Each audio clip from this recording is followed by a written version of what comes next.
golden threads. Can it be?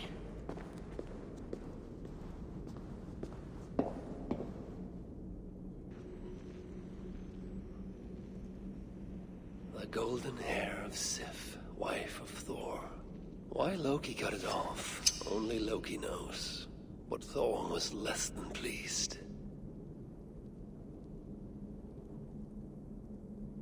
Loki wisely chose to make amends. A new head of hair for Sif, finer than the last. And so he set off for Svartalfheim.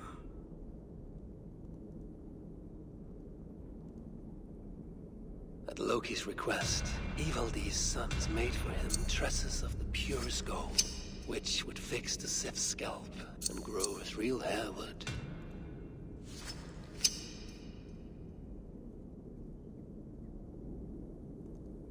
Loki had what he needed, but now that he'd seen what the master smiths of Svartalfheim could do, he wanted more.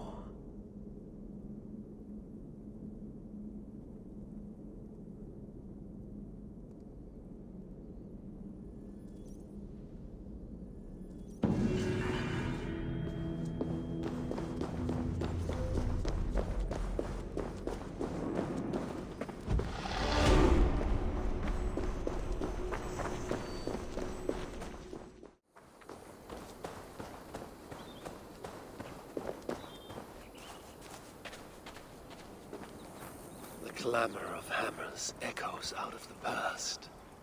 A great work was fashioned here.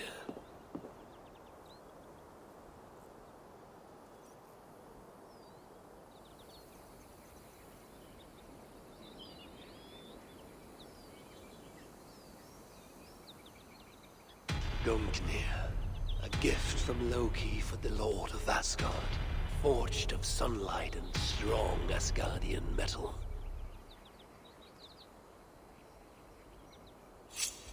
The tip of the spear was carved with runes to guide its path.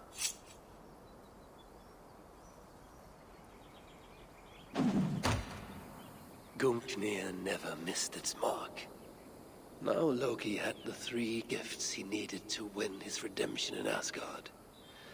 Sif's hair, Gungnir, and Skithbladnir.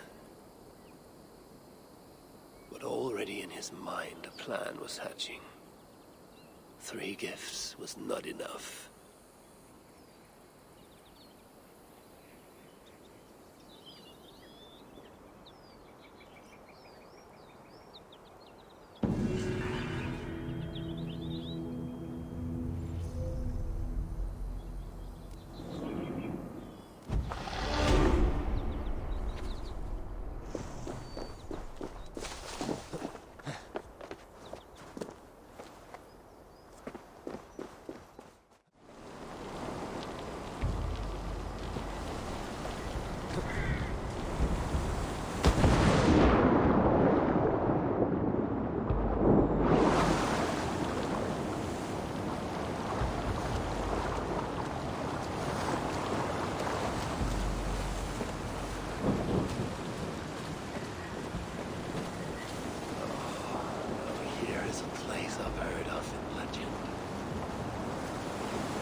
Impressed with the craft of the dwarven smiths, Loki set them to fashioning great gifts that could bring to Asgard and win back the favor he had lost.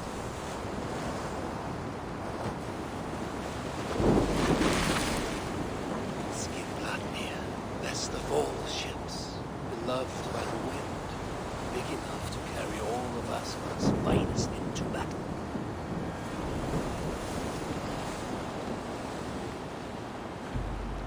Small enough to fit into a pocket. This would be Freya's gift.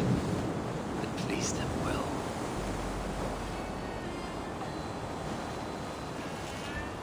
With such gifts, would Loki find forgiveness? My brother always knew how to win hearts. To him, it was almost as easy as breaking them.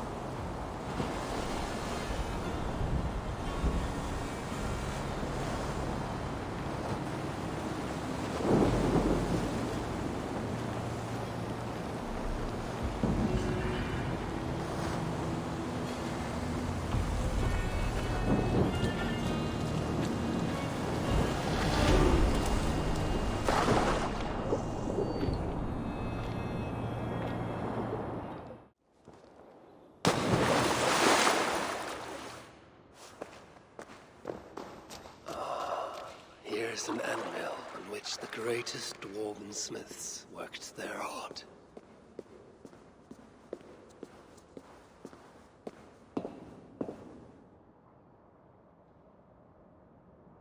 Ivaldi's sons had made 3 mighty gifts for Loki, but my brother wanted more. So he went to their rivals, Sindri and Broka. He bet them they could not fashion 3 gifts greater still. If he won, he would keep the gifts. If he lost, they would take his head. But Loki had no intention of playing by the rules. He transformed himself into a gadfly and set about biting Broka in the hope of distracting him. But Broka did not flinch, and their work was a wonder. A boar of living metal who gave off light in the dark and ran faster than any horse. Gullinbursti.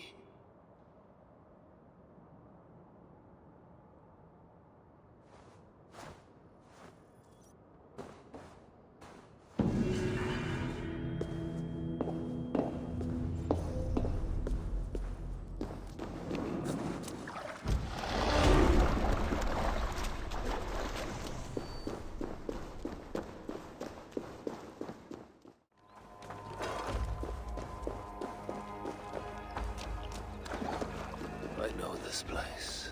I've seen it in my dreams.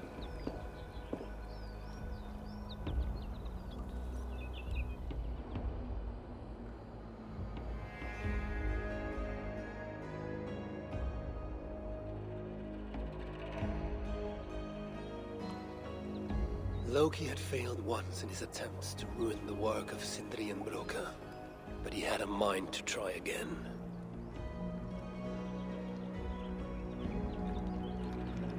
Again he bit Broka, and again, over and over until the dwarf could stand it no more. And stand it he did, outlasting the full extent of Loki's mischief.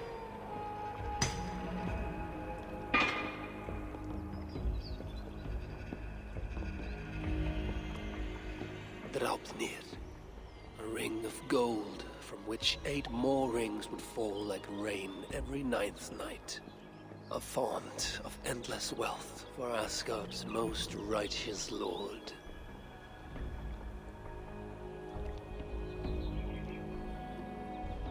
My Jotun brother would have one last chance to spoil the works of Sindri and Broka. If he failed, it would cost him his head.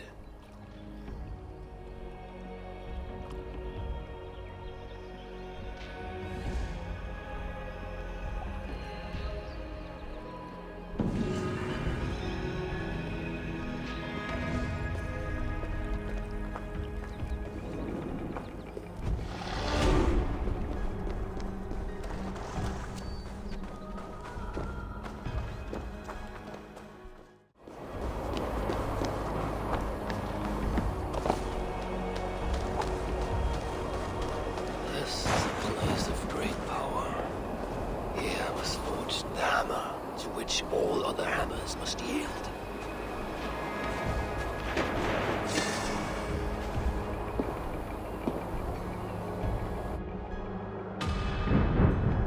Broka and Sindri had made 2 gifts that outshone the works of the sons of Ivaldi. Now they meant to make their masterpiece. Mjolnir, Giant's Bane, a hammer that could level mountains, that never missed its mark when thrown, and always returned to the hand of its owner.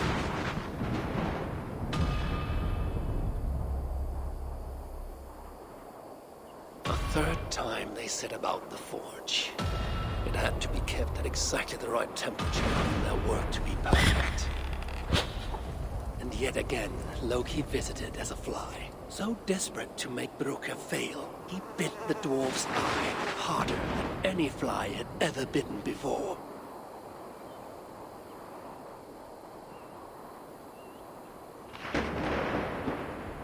This time, he did not fail. The hammer was flawed. The handle a fraction too short. Yet even so, we judged the work of Sindri and Broker superior. Loki lost his bet, and his head was forfeit. Few would have mourned the death of Loki. But of course, the trickster found a way to go back on his word. A tale for another time, perhaps.